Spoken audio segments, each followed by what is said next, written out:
Coverage you can count on begins with a look at the opioid addiction that is crippling our country. No, it really is. Every day, dozens of people die from an opioid overdose. In 2016, in fact, there were more than 64,000 drug overdose deaths.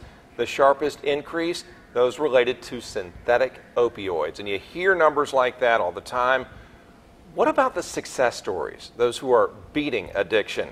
On News Channel 6's Ashley Osborne now to share some of those in a special report. This story has two parts. First, you'll hear from a doctor who's part of a treatment program leading people on a path to recovery. Second, you'll hear from two local women who are living drug-free. They've also dedicated their lives to helping others do the same. Dr. Richard Montgomery graduated from the Medical University of South Carolina in the late 90s. I remember the opioid push.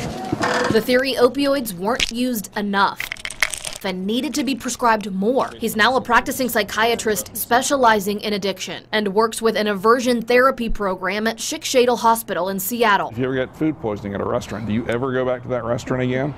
There's a reason for that. They're capitalizing on this survival instinct to reverse substance abuse. When you're nauseated and you're sick and you're getting over it, your brain is hard writing what it was that you ate and recognizes it as a danger and doesn't go back to it. Participants spend 10 days in a clinical setting going through treatments designed to associate their vice with sickness. They're not becoming averse to the euphoria of an opioid. They're becoming averse to the smell, the sight, the taste, the repetition, the ritual of doing it. Critics say it's a harsh punishment. Nothing could be further from the truth. This is not punishment.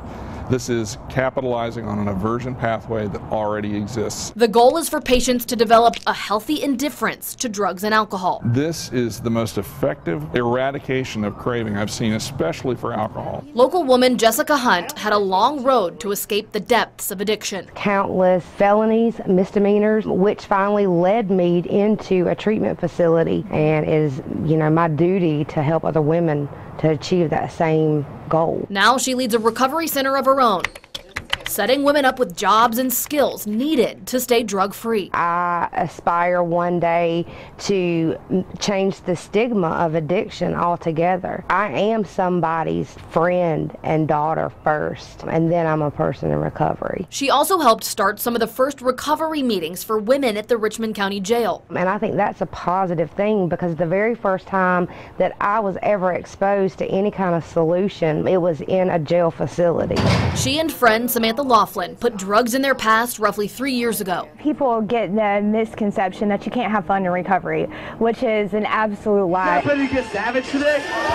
They just completed a savage race together. There was an obstacle on there at the end where you're climbing up a rope, and we have all these people that you did not know helping you up. The kind of hand she needed out of a life centered around getting high. A power greater than myself that is always available to me, that I have to reach out to and tap into. And for that strength, she taps into her relationship with God. I spent a lot of times reading the Bible and finding out what God says about me, that I'm fearfully and wonderfully made, that I'm the righteousness of Christ, and before I was created in my mother's womb, I was set apart.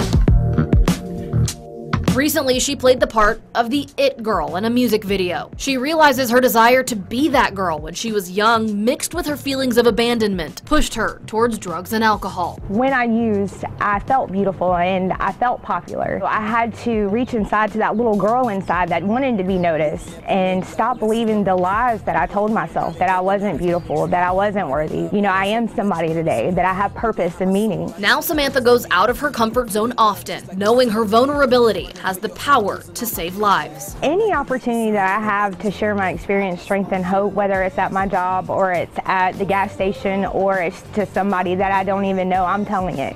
Because my life, I just can't describe how great and rich it is today. I came from such a dark place. There is light at the end of the tunnel, that there is hope. In fact, that's how Samantha and I met. We were complete strangers. She opened up, shared her story with me, and it became the inspiration for this segment. Ashley Osborne, WJBF News Channel 6.